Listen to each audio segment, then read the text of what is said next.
Hello दोस्तों, मैं अभिषेक राय आपका हार्दिक स्वागत करता हूं हम अपने YouTube चैनल पर। मेरा चल रहा है बायोलॉजी, और बायोलॉजी में आज जो हम पढ़ेंगे वो पढ़ेंगे नर्वस सिस्टम के बारे में है ना। नर्वस सिस्टम क्या होता है, और ये काफ़ी इम्पोर्टेंट टॉपिक भी है, यहाँ से खूब सवाल आता है ना। तो अब हम पढ़ेंगे नर्वस सिस्टम। नर्वस सिस्टम यानी इसी को हम बोलेंगे तंत्रिका तंत्र। सिस्टम का तो मतलब आपको पता है कि ग्रुप ऑफ ऑर्गन,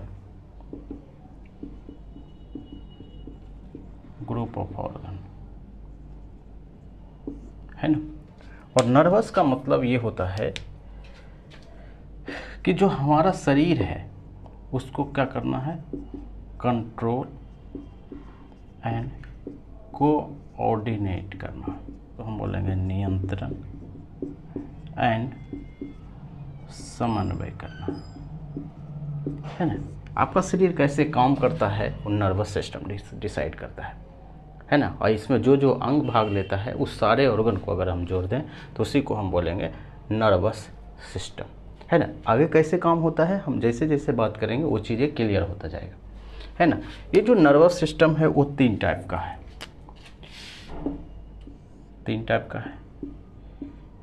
एक को हम बोलते हैं CNS, एक को बोलते हैं हम PNS, है ना। एक होता है CNS, एक होता है PNS और एक होता है ANS।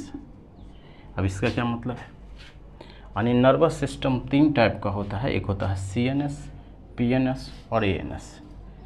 CNS का मतलब होता है सेंट्रल नर्वस सिस्टम, यानी हम इसको बोलेंगे केंद्रीय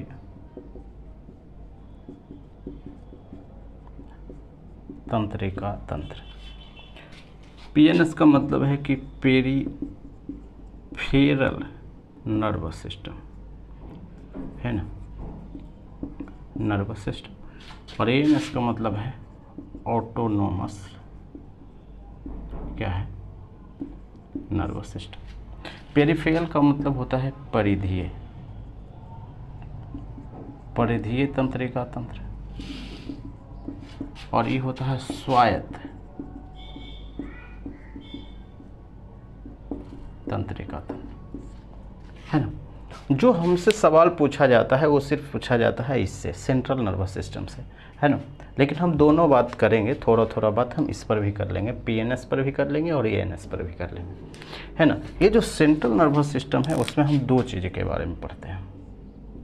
एक को बोलते हैं ब्रेन यानी दिमाग, और दूसरा हम पढ़ते हैं इसमें स्पाइनल कॉर्ड, यानी इसको हम बोलते हैं मेरुरज्जु,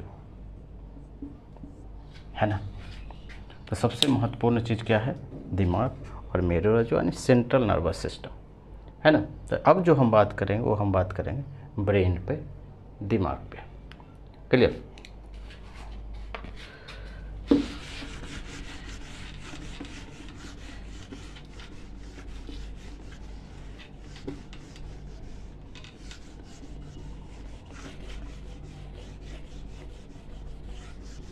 है ना, इसको हम बोलेंगे ब्रेन यानी दिमाग।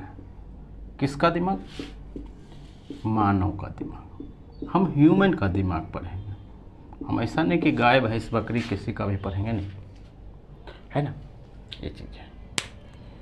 अब जो इसका स्टडी करता है, अगर ब्रेन के बारे में अगर आपको पढ़ना है तो क्या बोला जाएगा, उसको बोला जाएगा न्यूरोलॉजी, है ना। या जो डॉक्टर होता है दिमाग का उसको हम क्या बोलते हैं, न्यूरोलॉजिस्ट। नहीं, यही तो है।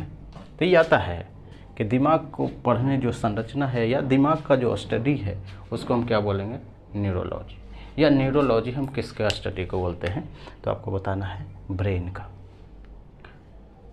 है ना। ये चीज़ है। अगर पूछेगा कि ये जो दिमाग होता है इसका लोकेशन कहाँ होता है, आपको पता है कि हेड में होता है ना। तो हेड के जो ऊपर जो दिखता है वो होता है क्रेनियम वाला पार्ट, क्रेनियम, है ना, जिसको आप खोपड़ी बोलते हैं। भाई क्रेनियम में कितना हड्डी होता है? 8 हड्डी होता है, 8 बोन होता है ना, उसके नीचे पाया जाता है ना, यानी क्रेनियम के नीचे ये चीज़ है ना। तो ये हो गया इसका लोकेशन। बेसिकली ये क्या है, ये हेड में। अगर पूछेगा कि इसका वजन कितना होता है, वेट कितना होता है ना, यानी दिमाग का जो वजन है वो कितना होता है, तो ये होता है लगभग 1300 से 1450 ग्राम के बीच, यानी लगभग 1.5 kg आप मान सकते हैं, है ना। और अगर पूछेगा कि जो ये जो खोपड़ी है इसमें अगर ब्लड का मात्रा कितना होता है, क्योंकि 1 से 1.5 लीटर ब्लड सिर्फ किस में होता है, वो होता है दिमाग में, है ना, यानी हेड वाला पार्ट में। बेसिकली हम इस पर और बात करेंगे।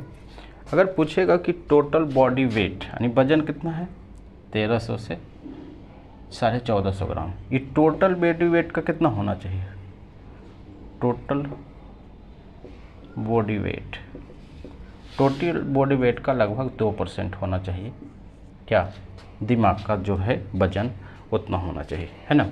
और ये जो ह्यूमन का जो दिमाग है सबसे इंटेलिजेंट दिमाग मानव को ही माना जाता है ना, सबसे तेज, क्योंकि जो चीज़ का दिक्कत है वो चीज़ मानव क्या करता है, खुद इम्प्लीमेंट कर लेता है, खुद बना लेता है ना। तभी तो है, क्योंकि अगर दिमाग नहीं रहता तो इतना बड़ा हाथी है, हाथी के पास क्या है, दिमाग भी बड़ा है ना, माथा बड़ा है तो दिमाग भी बड़ा है, लेकिन वो इंटेलिजेंट नहीं है ना। इसलिए हम हाथी को भी पछाड़ देते हैं, किससे, बुद्धि से, इंटेलिजेंट माइंड से। माइंड होना, इंटेलिजेंट माइंड होना, दोनों दो बातें हैं, क्लियर, ये चीज़ है। और अगर पूछेगा कि आप अपने दिमाग का कितना % यूज करते हैं, जैसे कि बताया है कि आइंस्टीन ने बताया है कि हम अपने दिमाग का मैक्सिमम 3% ही यूज कर पाए थे, है ना। तो एक नॉर्मल व्यक्ति जो है वो लगभग 2.5 से 3% तक क्या है यूज कर सकता है ना। इससे ज़्यादा आप अपने दिमाग का यूज नहीं कर पाते हैं, क्लियर है। और हमारा जो दिमाग है वो कब कब काम करता है, वो 24 आवर, यानी हमेशा काम पर। ऐसा नहीं है कि आप सो जाते हैं तो दिमाग बंद हो जाता है, नहीं, उसके बाद भी कुछ कुछ चीज़ें चलते जाता है ना। आप सपना देखते हैं तो उसमें भी क्या होता है, दिमाग ही तो काम करता है ना। तो ये है। और जब 24 आवर काम करेगा तो इसके लिए एनर्जी भी ज़्यादा लगेगा, है ना। तो हमारी बॉडी का टोटल एनर्जी का वो लगभग 20% क्या है, दिमाग ही यूज कर लेता है, यानी खर्चा होता है ना। अब ग्लूकोज, इसीलिए आप देखते हैं कि ब्लड क्या लेके जाता है, ग्लूकोज लेके जाता है। कहाँ है ब्लड, लगभग 1 से 1.5 लीटर। और इसी में तो क्या चीज़, सारा चीज़ें मिला हुआ होता है। ये बात हम पहले भी कर चुके हैं, क्लियर है। तो टोटल एनर्जी का हम 20% क्या है, दिमाग यूज करता है, अब बाकी 80% में पूरा जो है हमारा शरीर यूज करता है ना। ये जो दिमाग है इसमें सबसे ज़्यादा क्या है, वो है फैटीएस्ट ऑर्गन, यानी वसीय अंग है। यानी दिमाग में क्या है कि वसा की मात्रा ज़्यादा है, क्लियर है। और अगर पूछेगा कि इसकी जो सबसे स्मॉलेस्ट सेल, स्मॉलेस्ट या यूनिट कौन सा है, ब्रेन का जो सबसे छोटी इकाई होती है उसको हम बोलते हैं न्यूरॉन, है ना। तो ये जो न्यूरॉन ही होता है ये काम करता है, तो हम उसी को बोलते हैं कि दिमाग काम कर रहा है ना। एक्चुअल में काम कौन कर रहा है, न्यूरॉन काम कर रहा है ना। तो इसकी यूनिट भी है और इसकी क्या है, सेल भी है। या बोल सकते हैं कि जो दिमाग की जो कार्यात्मक इकाई है या कार्य करने वाला जो सेल है वो कौन सा है, वो है न्यूरॉन, क्लियर है। इतना बात आपको पता चल गया। हम फिर से एक बार देख लेते हैं। ब्रेन को हम क्या बोलते हैं, न्यूरोलॉजी। इसकी जब इसके बारे में कोई पढ़ाई करता है तो उसको न्यूरोलॉजी। इसका लोकेशन कहाँ है, जो क्रेनियम वाला पार्ट है जो खोपड़ी के नीचे पाया जाता है, क्लियर है। हम इस पर और बात करेंगे, है ना। और क्रेनियम में कितना हड्डी होता है, 8 हड्डी होता है ना। अगर पूछेगा कि ये दिमाग का वजन कितना होता है, 1300 से 1450 ग्राम तक, है ना। और ये जो टोटल बॉडी वेट का कितना 2% है ना। और इसमें जो ब्लड पाया जाता है वो कितना पाया जाता है, लगभग 1 से 1.5 लीटर तक। और सबसे जो है ना इंटेलिजेंट माइंड है इतना भी प्रजाति में, तो सबसे जो विकसित दिमाग है वो है किसका, मानव का है ना। और जो कितना है, लगभग 2.5 से 3% क्या है यूज करता है। दिमाग है वो 24 आवर काम करता है ना, हमेशा काम करते रहता है। और जो इसीलिए क्या होगा कि टोटल एनर्जी का 20% क्या है, ये क्या है, दिमाग ही यूज कर लेता है। क्लियर है। और ये जो ऑर्गन है एक बसीय मात्रा यानी वसा की मात्रा ज़्यादा पाया जाता है, लिक्विड चीज़ें ज़्यादा पाया जाता है ना। और इसकी जो सबसे छोटी इकाई है या इसकी जो सेल है ये क्या है, ये न्यूरॉन है। क्लियर है। हम इसमें थोड़ा सा बात और कर लेते हैं।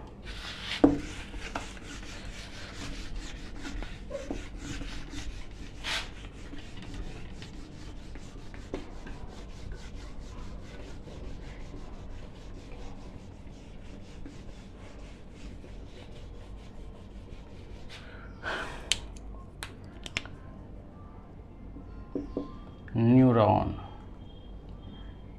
या इसी को हम बोलते हैं कि तंत्रिका कोशिका है ना, ये है यानी नर्वस सेल है। अगर न्यूरॉन के बारे में आपको थोड़ा सा पता होना चाहिए तो ये सबसे लंबी सेल है, यानी हमारे शरीर की सबसे लंबी कोशिका है ना, सबसे लंबी कोशिका है यानी सेल है, यानी longest cell in human body है ना। यानी जितनी भी सेल है, सेल का मतलब है कि जैसे हम पढ़े थे अल्बुलाए, ये क्या है, कुपिका, ये क्या है, लंग्स का सेल है। हम पढ़े थे नेफ्रॉन, हम अब पढ़ रहे हैं न्यूरॉन है ना। तो ये जितनी भी सेल है हमारे शरीर में है ना, वो क्या है, उस सब में सबसे लंबी कौन है, वो है न्यूरॉन है ना। न्यूरॉन और नेफ्रॉन में आपको कन्फ्यूजन नहीं होना चाहिए। नेफ्रॉन किसकी इकाई है, किडनी की। न्यूरॉन किसकी इकाई है, ब्रेन की, नर्वस सिस्टम की, है ना। ये चीज़ें एक तो ये है। और ये सबसे मिनिमम रीजनरेशन पावर होता है, मिनिमम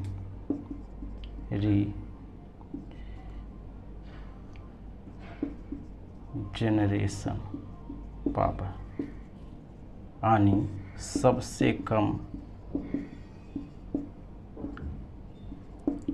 पुनः निर्माण की क्षमता होती है। इसका मतलब क्या है कि अगर आपका दिमाग में दिक्कत हुआ, चोट लग गया या कुछ भी कारण हुआ, तो सबसे कम जो है पुनः निर्माण की क्षमता होती है ना। ये चीज़ें अगर पूछेगा कि सबसे ज़्यादा पुनः निर्माण की क्षमता कहाँ होती है, तो वो होता है लंग्स में, वो होता है लीवर में, यकृत में है ना। और सबसे कम कहाँ, इसलिए आप देखेंगे कि लीवर अगर डैमेज भी हो जाता है तो फिर तुरंत तैयार हो जाता है, लेकिन ऐसा बात इसमें नहीं है। किसमें, न्यूरॉन में नहीं है, तंत्रिका तंत्र में नहीं है। और सबसे कम पुनः निर्माण की क्षमता का मतलब क्या होता है कि सबसे कम कोशिका विभाजन होगी,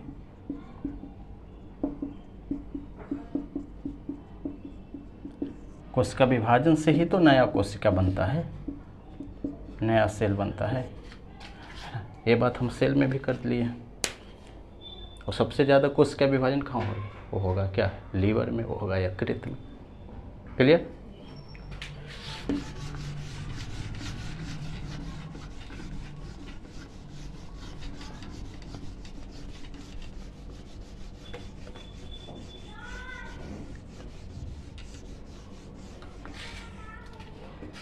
अगर हम न्यूरॉन के स्ट्रक्चर समझे तो ये शुरू में क्या होता है, ये क्रेनियम वाला पार्ट है ना, ये क्रेनियम है, यानी ये खोपड़ी है। ये क्या है, हड्डी है। टोटल कितनी हड्डी होती है, 8। उसके बाद इसमें लेयर होता है, 3 लेयर होता है ना। मेम्ब्रेन होती है और इसको हम बोलते हैं मेनिंजेस है ना, ये लेयर होता है। और इस लेयर को ऑब्वियसली बात है कि ये जो मेनिंजेस होता है, क्योंकि हम बोले कि ये 3 टाइप का होता है ना, यानी इसकी जो दिमाग की जो लेयर है उसको हम बोलते हैं मेनिंजिस। और इसमें कोई बीमारी होगा तो एक बीमारी होता है जिसको हम बोलते हैं मेनिंजाइटिस। क्लियर है? तो ये बात आपको पता होना चाहिए। तो ये जो लेयर है ये कौन कौन सा लेयर है, हम जैसे बोले कि मेनिंजिस में क्या होता है 3 लेयर है ना, 1 2 3 है ना। एक को बोलते हैं हम पायामेटर, दूसरा बोलते हैं अर्चेनॉइड, और तीसरा होता है उसको बोलते हैं क्या बोलते हैं ड्यूरोमीटर, है ना। ये चीज़ें है पायामीटर और अर्चेनॉइड, और ये होता है ड्यूरोमीटर, है ना। यानी सबसे जो अंदर है, यानी इस टाइप से आप समझिए कि ये अंदर है और ये है बाहर वाला। यानी बाहर में क्या है ड्यूरोमीटर, उसके बाद क्या है अर्चेनॉइड, उसके बाद क्या है पारामीटर। और ये क्या करता है, जो हमारा दिमाग है वो क्या करता है, दिमाग को सुरक्षित करने का काम करता है, ताकि कोई ठोकर लगे, कुछ चीज़ क्षतिग्रस्त से बचाता है ना। तो इस टाइप से इसका लोकेशन होता है। क्लियर है? ये है पूरा जो है वो है तंत्रिका तंत्र के बारे में, है ना। तो अब जो हम बात करेंगे उसके बाद शुरुआत होता है हमारा दिमाग का, है ना। तो अब हम बात करेंगे ब्रेन।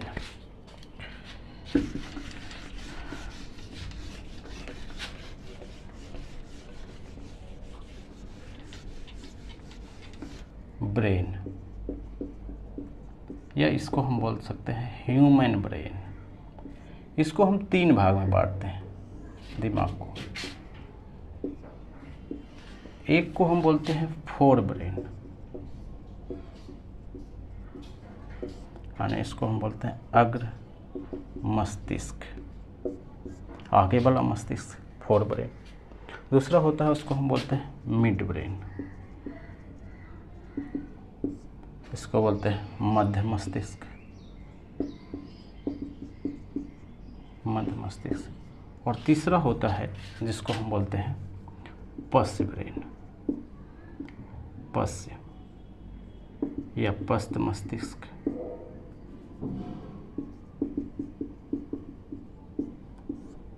पश्च मस्तिष्क, है ना, या इसी को इंग्लिश में बोलते हैं हिंड ब्रेन, यानी इसको बोल सकते हैं पीछे वाला। क्लियर है? फोर ब्रेन, मिड ब्रेन और पश्च ब्रेन। आप समझिए इसको कि ये जो कान से ये कान तक है इसको हम बोलते हैं मिड ब्रेन, और इससे जो कान से आगे वाला पार्ट है हम उसको बोलते हैं फोर ब्रेन, और ये जो पीछे वाला पार्ट है ना, उसको हम बोलते हैं क्या चीज़, पश्च ब्रेन या पीछे वाला ब्रेन, है ना, या इसको हम बोलते हैं हिंड ब्रेन। क्लियर? ये चीज़ें हैं। अगर पूछेगा कि इसमें से सबसे बड़ा ब्रेन कौन है, तो सबसे बड़ा जो ब्रेन है वो है फोर ब्रेन, सबसे बड़ा। और सबसे छोटा कौन है, तो सबसे छोटा ये है। तो पहला चीज़ तो क्लियर हो गया, है ना।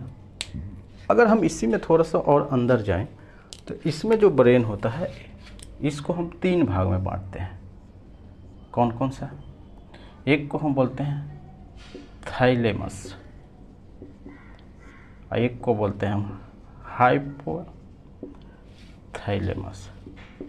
थैलेमस, हाइपोथैलेमस, और दूसरा होता है सेरेब्रम। ये 3 भाग हैं, नाम भी सेम इसी टाइप से है ना। फोर ब्रेन को हम 3 भाग में बांटते हैं, थैलेमस, हाइपोथैलेमस और सेरेब्रम, है ना। ये मध्य ब्रेन का क्या होता है कि इसका डिवाइड नहीं होता है, सिर्फ मध्य ब्रेन ही है। और तीसरा है वो होता है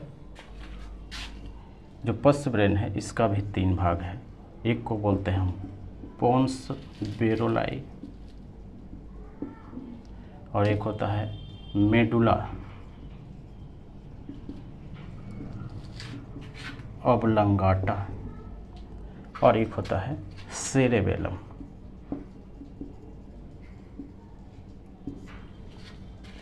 ये दिमाग को आप 3 भाग में बांट सकते हैं, आगे वाला, बीच वाला और पीछे वाला।